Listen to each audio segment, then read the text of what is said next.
രമേശ് ചെന്നിത്തല ഇപ്പോൾ മാധ്യമങ്ങളെ കാണുന്നു. തത്സമയ സംപ്രേഷണത്തിലേക്ക്. അന്ന് മറുപടി പറയാൻ എക്സൈസ് വകുപ്പ് മന്ത്രി ഉണ്ടായിരുന്നില്ല. അദ്ദേഹം ആ മറുപടി പറയുന്നതിന് ഒളിച്ചോടുകയുണ്ടായി. മുഖ്യമന്ത്രിയാണ് മറുപടി പറഞ്ഞത്. എക്സൈസ് വകുപ്പ് മന്ത്രി ചോദിച്ചു, ഞങ്ങൾ എന്തുകൊണ്ടാണ് അടിയന്തര പ്രമേയം അവതരിപ്പിക്കാത്തതെന്ന്. ഞങ്ങൾ അടിയന്തര പ്രമേയം അവതരിപ്പിച്ചിരുന്നാൽ സ്പീക്കർ അനുമതി തരില്ല. റൂൾസ് ഓഫ് പ്രൊസീജിയർ അനുസരിച്ച്, നിയമസഭാ ചട്ടങ്ങൾ അനുസരിച്ച് അഴിമതി ആരോപണം അടിയന്തര പ്രമേയമായി എഴുതി ഉന്നയിക്കാൻ കഴിയില്ല. പാർലമെന്ററി കാര്യ മന്ത്രി കൂടിയായ MP രാജേഷിന് അത് അറിയാം. എന്നിട്ടും അദ്ദേഹം ചോദിക്കുന്നത് എന്തിനാണെന്ന് വെച്ചാൽ, ഞങ്ങൾ അടിയന്തര പ്രമേയത്തിന് നോട്ടീസ് കൊടുത്താൽ സ്പീക്കർ അത് തള്ളിക്കളയും. അതുകൊണ്ടാണ് ഞാൻ തന്നെ എഴുതി ആരോപണം ഉന്നയിച്ചത്. ഞാൻ ആ ആരോപണത്തിൽ ഉറച്ചു നിൽക്കുന്നു. കേരളത്തിൽ ആരോരും അറിയാതെ ഈ കമ്പനി എങ്ങനെ വന്നു? ഒയാസിസ് പ്രൈവറ്റ് ലിമിറ്റഡ് എന്ന കമ്പനി 2022 ആദ്യ അപേക്ഷ കൊടുത്തു, അത് നിരസിച്ചു. അതേ കമ്പനിക്ക് വേണ്ടി മദ്യനയം മാറ്റി അവരപ്പോൾ തന്നെ അപേക്ഷ കൊടുത്തു. ഈ കമ്പനിയാണ് ഡൽഹി മദ്യ ദുരന്ത കേസിൽ മദ്യ അഴിമതി കേസിൽ പ്രതികളായിട്ടുള്ള ഒരാളാണ്. പഞ്ചാബിൽ ജലമലിനീകരണത്തിന് ഇവരുടെ പേരിൽ ധാരാളം കേസുണ്ട്. ഈ കേസിൽപ്പെട്ട ഒരു കമ്പനിയെ ആര് കൊണ്ടുവന്നു? അവർ മാത്രം എങ്ങനെ ഇതറിഞ്ഞു? ഇതാണ് കാതലായ ഒരു വിഷയം. എന്തുകൊണ്ട് മറ്റുള്ളവരെ കൂടി അവസരം കൊടുത്തില്ല?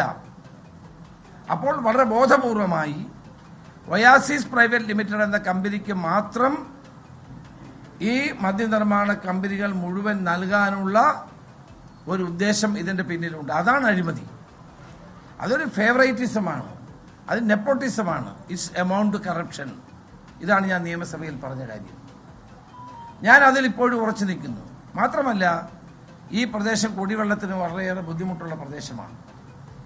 ഇവിടെയാണ് കൊക്കക്കോളയ്ക്കെതിരെ പ്ലാച്ചിമടയിൽ സമരം ചെയ്ത ആ കമ്പനി പൂട്ടിച്ചത്. ഇവിടെയാണ് പെപ്സി കമ്പനി ഇപ്പോൾ പ്രവർത്തനം നിർത്തിയത്. ഞാൻ ആ പ്രദേശത്ത് പോയിരുന്നു. ഭൂമി മുഴുവൻ വിണ്ട് കീറി കിടക്കുന്ന സ്ഥലമാണ്. ഭൂഗർഭജലമാണ് അവിടുത്തെ ജനങ്ങൾക്ക് കൃഷി ആവശ്യത്തിനും കുടിവെള്ളത്തിനുമായിട്ട് ഉപയോഗിക്കുന്നത്. പണ്ട് 150 അടി കുഴിച്ചാൽ മതിയായിരുന്നു. ഇപ്പം 400 അടി കുഴിക്കണം, 500 അടി കുഴിക്കണം. എന്നാൽ മാത്രമേ അവിടെ ഭൂഗർഭജലം കിട്ടൂ. ഇപ്പം മന്ത്രി ഇന്നലെ പറഞ്ഞു, ഇത് ഭൂഗർഭജലം ഉപയോഗിക്കേണ്ട ആവശ്യമില്ല. അഹല്യയിൽ ചെയ്തതുപോലെ ഞങ്ങളെയൊക്കെ അദ്ദേഹം ക്ഷണിച്ചിരിക്കുകയാണ് അഹല്യയിലേക്ക്. അഹല്യ എന്ന് പറയുന്ന 500 ഏക്കർ ഉള്ള ഒരു വലിയ സ്ഥാപനമാണ്. 4 ആശുപത്രികളും ധാരാളം വിദ്യാഭ്യാസ സ്ഥാപനങ്ങളും ഉള്ള ഒരു സ്ഥാപനമാണ്. അവരെന്താ ചെയ്തതെന്ന് ഞാൻ പരിശോധിച്ചു. അദ്ദേഹം ഞങ്ങളെ കൊണ്ടുപോകേണ്ട, ഞങ്ങളൊക്കെ അഹല്യ സന്ദർശിച്ചിട്ടുള്ള ആളുകളാണ്. അവിടെ 10 ലേക്കുകളാണുള്ളത്. 10 ലേക്ക് അത് ഫുള്ളായി കഴിഞ്ഞാൽ 2000 ലക്ഷം ലിറ്റർ സംഭരണം ഉണ്ടാകും. പക്ഷേ മദ്യനിർമ്മാണശാലയ്ക്ക് വരുന്നത് എത്രയാണ്? 1500 ലക്ഷം ലിറ്ററാണ് പൂർണ്ണമായും ഇത് പ്രവർത്തനമായാൽ വേണ്ടി വരുന്നത്. 15 ഏക്കർ സ്ഥലം വേണം ഈ മഴക്കുഴികൾ ഉണ്ടാക്കാൻ. ഒരു മഴക്കുഴിക്ക് 5 ഏക്കർ സ്ഥലം വേണം. ഈ 5 ഏക്കർ സ്ഥലത്തിനകത്ത് ലക്ഷക്കണക്കിന് രൂപ മുടക്കിയാലേ ഇത് വെള്ളം സംഭരിക്കാൻ കഴിയും. മഴ പെയ്യുമ്പോൾ എല്ലായിടത്തു നിന്നും കുഴലുകൾ വഴി ഇവിടേക്ക് വെള്ളം എത്തിച്ചേരണം.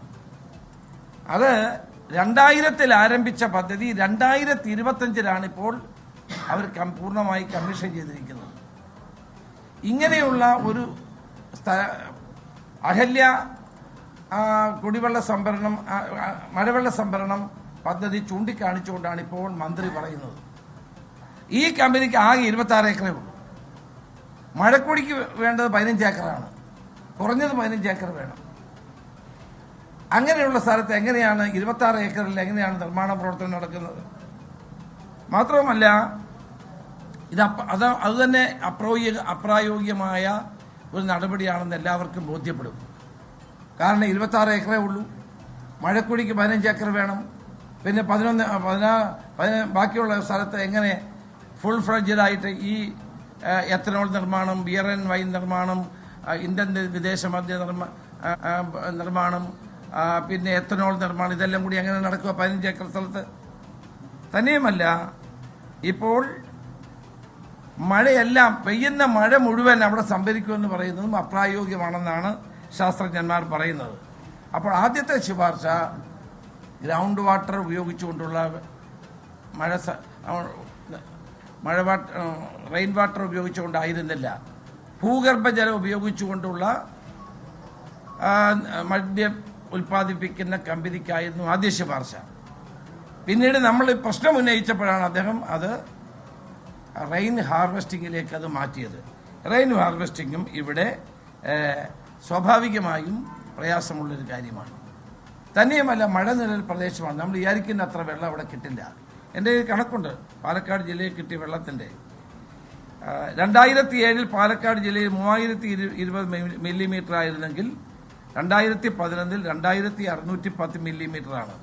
ഇപ്പോഴത്തെ കണക്ക് വെച്ച് നോക്കുകയാണെങ്കിൽ അതിനേക്കാൾ കുറവാണ്. അപ്പോൾ മഴ ഓരോ ദിവസം ഓരോ വർഷം കഴിയുന്നതോറും കുറയുന്നു എന്ന് നമുക്ക് കാണാൻ കഴിയും. അപ്പം അങ്ങനെയുള്ളൊരു സ്ഥലത്ത് ജനങ്ങൾക്ക് കുടിവെള്ളത്തിന് മാർഗമില്ല. മലമ്പുഴ അണക്കെട്ടിൽ നിന്ന് കിട്ടുന്ന വെള്ളം കർഷകർക്കുള്ള വെള്ളമാണ്. അവിടുത്തെ പാലക്കാട്ടെ ജനങ്ങൾക്ക് കുടിക്കാനുള്ള വെള്ളമാണ്. ബഹുമാനപ്പെട്ട ഹൈക്കോടതി തന്നെ പറഞ്ഞിട്ടുണ്ട്, കാർഷിക ആവശ്യങ്ങൾക്കുള്ള വെള്ളം, കുടിവെള്ളത്തിനുള്ള വെള്ളം കഴിഞ്ഞിട്ട് മാത്രമേ കിൻഫ്രയിലേക്ക് പോലും വെള്ളം കൊടുക്കാവുന്ന അവിടുത്തെ വ്യവസായ ആവശ്യങ്ങൾക്ക്. ഇപ്പം കുടിക്കാൻ പോലും വെള്ളമില്ല. കേരളത്തിൻ്റെ നെല്ലറയായ പാലക്കാടിന് കാർഷിക ആവശ്യങ്ങൾക്ക് വെള്ളമില്ല. അവിടെയാണ് മലമ്പുഴ അണക്കെട്ടിൽ നിന്ന് വെള്ളമെടുക്കുമെന്ന് മന്ത്രി പറയുന്നത്. അവിടെയാണ് മന്ത്രി പറയുന്നത് ഞങ്ങൾ മഴവെള്ളം ഉപയോഗിച്ചുകൊണ്ട് ഈ മഴവെള്ളം സംഭരിച്ച് പ്രവർത്തനം നടത്തുമെന്ന്. ഇത് രണ്ടും അപ്രായോഗികമായ നടപടിയാണ്. തന്നെയുമല്ല, മറ്റൊന്ന് പറഞ്ഞു, ആദ്യത്തെ പ്രപ്പോസല് അരി ഉപയോഗിച്ചുകൊണ്ട് ആയിരിക്കും ഈ പ്രൊഡക്ഷൻ നടത്തുന്നതെന്ന് പറഞ്ഞു. അത് മന്ത്രിസഭാ യോഗത്തിൽ എതിർപ്പ് വന്നപ്പോഴാണ് ഉപയോഗശൂന്യമായ അരി എന്ന് പറഞ്ഞത്. അപ്പോൾ ഇവിടെ മനുഷ്യർക്ക് കഴിക്കാൻ അരിയില്ല കേരളത്തിൽ.